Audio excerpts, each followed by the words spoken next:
بسم اللہ الرحمن الرحیم۔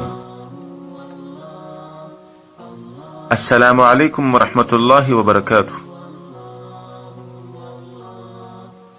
میرے عزیز ساتھیو، آج ہمارا موضوع ہے ہاتھ کا بوسہ وغیرہ لینا کیسا ہے۔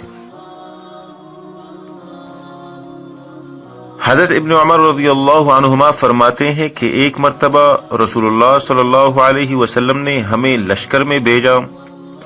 وہاں پہنچ کر ہمارے لشکر کے لوگ بھاگ ہوئے۔ چنانچہ ہم مدینہ واپس آئے تو مارے شرم و ندامت کے اپنے گھروں میں چھپ کر بیٹھ گئے، اور ہم نے کہا یا رسول اللہ، ہم میدان چھوڑ کر بھاگ آنے والے لوگ ہیں۔ آپ صلی اللہ علیہ وسلم نے ارشاد فرمایا، نہیں بلکہ تم دوبارہ حملہ کرنے والے لوگ ہو، اور میں تمہاری جماعت ہوں۔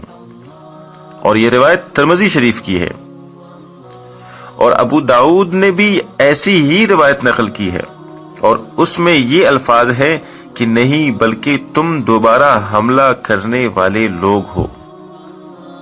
حضرت ابن عمر رضی اللہ تعالیٰ عنہما فرماتے ہیں کہ جب ہم نے دیکھا کہ آن حضرت صلی اللہ علیہ وسلم نے ہم سے کوئی جواب طلب کرنے یا سرزنش کرنے کے بجائے اس شفقت آمیز انداز میں ہماری ہمت بڑھائی، تو فرط عقیدت و محبت سے ہم آپ صلی اللہ علیہ وسلم کے قریب پہنچے اور آپ کے دست مبارک کا بوسہ لیا۔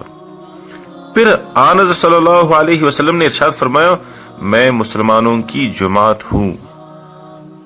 تو دوستو، اس میں بہترین پیغام ہے ہمارے بڑوں کے لیے کہ وہ اپنے ماتحتوں کے ساتھ کیسا رویہ اختیار کریں۔